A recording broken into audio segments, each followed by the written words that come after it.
Ravi de vous retrouver sur le plateau des JFR 2017, les journées francophones de la radiologie. Bonjour Raphaël Durand. Bonjour. Vous êtes responsable des services e-santé au sein de Siemens Healthineers. On va parler avec vous des services e-santé. Justement, on parle beaucoup actuellement du sujet de la convergence des systèmes d'information au sein des établissements de santé et puis par extension au sein des GHT. Comment votre société se positionne sur ce sujet ? Donc, la convergence des systèmes d'information, c'est un vaste chantier pour les années à venir. Mais si je reprends un petit peu les outils des radiologues, historiquement, les radiologues sur les machines, scanners, IRM, travaillent beaucoup sur les consoles de post-traitement. Depuis quelques années, l'arrivée sur le marché des serveurs d'application a fait cette première transition des workstations aux serveurs. Et à titre d'exemple, depuis 2010, on a notre premier serveur d'application qui a été installé et aujourd'hui on est à 460 serveurs d'application installés en France. Et on est plutôt sur la consolidation de ces serveurs-là puisqu'ils sont a priori plus surutilisés aujourd'hui et donc on apporte cette réponse de consolidation des serveurs d'application. Dans ce contexte, quelle est l'utilité de cette solution PACS?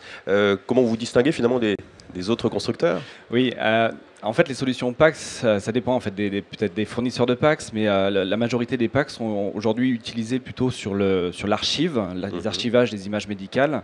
Et quand on regarde en fait la consolidation des systèmes informatiques pour les GHT, les hôpitaux ont besoin de consolider tous leurs silos. Il y a des silos en imagerie, donc ce sont les PACS, mais il y a des silos également dans les autres services cliniques, en dermato, en ophtalmo, en cardio.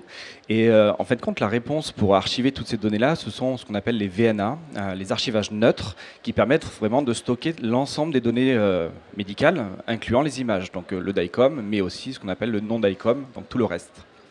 Alors justement, quel est le plus, quelle est la valeur ajoutée du système d'archivage neutre, le VNA, que vous proposez, vous ? Alors, les VNA tout seuls permettent cette consolidation de données, rassembler aussi toute l'information médicale pour le clinicien, le radiologue clinicien qui va pouvoir confronter différentes données. Mais la valeur ajoutée des VNA aujourd'hui est beaucoup plus dans le fait de pouvoir faire communiquer les VNA les uns avec les autres. Les PACS aujourd'hui, le rapport de la Cour des comptes a mentionné que les PACS n'étaient pas forcément très communicants.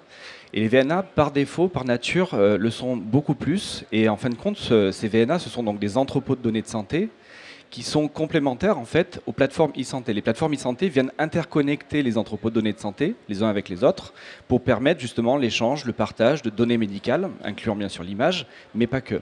Et ces plateformes e-santé finalement vont permettre les nouveaux usages de télémédecine, de téléradiologie, et sont aussi compatibles avec ce qui va arriver l'année prochaine, la RGPD, la Réglementation Générale des Protections de Données des Personnes. Et ces plateformes e-santé sont vraiment compatibles, et notamment par exemple pour donner le consentement du patient, gérer son consentement, et permettre du coup tous ces usages qui sont à venir de télémédecine. Très bien. Pour finir, pourquoi c'est important pour Siemens Healthineers d'être présent au JFR ?